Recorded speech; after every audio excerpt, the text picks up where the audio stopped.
Stranger Things fan တွေအတွက်သတင်းကောင်းအားလုံးပဲမင်္ဂလာပါ Northern Brief ကနေပြန်လည်ကြိုဆိုလိုက်ပါတယ် Stranger Things series ရဲ့ season 1ကို2016ခုနှစ်မှာစတင်ထုတ်လွှင့်ခဲ့ပြီးအခုဆိုရင် season 5အထိရောက်ရှိလာခဲ့ပါပြီ season 5ဟာဆိုရင်နောက်ဆုံး season အဖြစ်ထွက်ရှိလာမှာဖြစ်ပြီးဇတ်လန်းရဲ့အဆုံးသတ်လည်းဖြစ်လာမှာပါ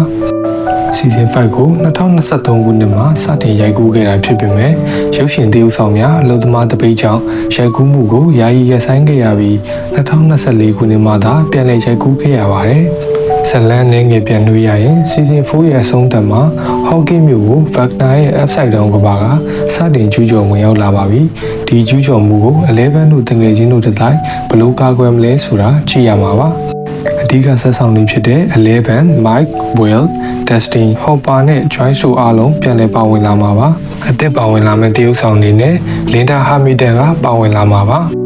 Hamilton အနေနဲ့ဘယ်လိုဆက်ဆောင်တွေကပါဝင်လာမလဲဆိုတာတော့မသိရှိရသေးပါဘူး Will ဟာဆိုရင် Season 5မှာအလွန်ရေးပါတဲ့ဇာတ်ကောင်ဖြစ်လာမယ်လို့သိရှိရပါတယ် Wagner နဲ့သူ့မှာရှိတဲ့ဆက်သွယ်မှုကြောင့်ဒီနောက်ဆုံးတိုက်ပွဲမှာအဓိကချက်ချဖြစ်လာမှာပါ Season 4အဆုံးမှာ Max ဟာဆိုရင်လည်းကိုမှဖြစ်သွားခဲ့တာကြောင့်သူမပြန်လည်နှုတ်ထနိုင်မလား11ကသူမရဲ့မညံတွေကိုပြန်လည်ရှာဖွေပေးနိုင်မလားကြည့်ရှုရမှာပါ Season 5ဟာဆိုရင်နောက်ဆုံး season ဖြစ်တာကြောင့်အဓိကဇာတ်ဆောင်တချို့တည်ဆုံးနိုင်တယ်လို့ခန့်မှန်းထားကြပါသေးတယ်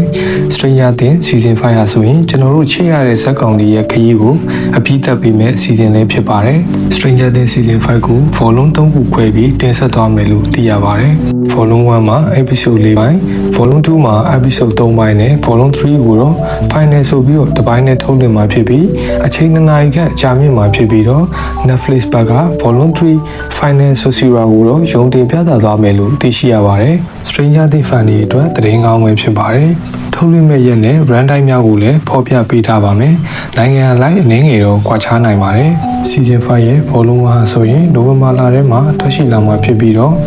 တလခန့်သာလူတော့တာဖြစ်လို့ပြန်နှွေးထားလို့ရအောင်မျှဝေပေးလိုက်ပါတယ်။အောက်ထပ်တရှိရသမျှကိုလည်းပြန်လည်မျှဝေပေးမှာဖြစ်လို့ကျွန်တော်ရဲ့ TikTok, Facebook နဲ့ YouTube channel လေးကို like, follow နဲ့ subscribe လုပ်ပေးထားဖို့မြစ်တာရက်ခံပါတယ်။အဆုံးထိနားဆင်ပေးရတဲ့အတွက်ကျေးဇူးတင်ပါတယ်။ကျွန်တော်ကတော့ Northern Brief က admin page ပါ။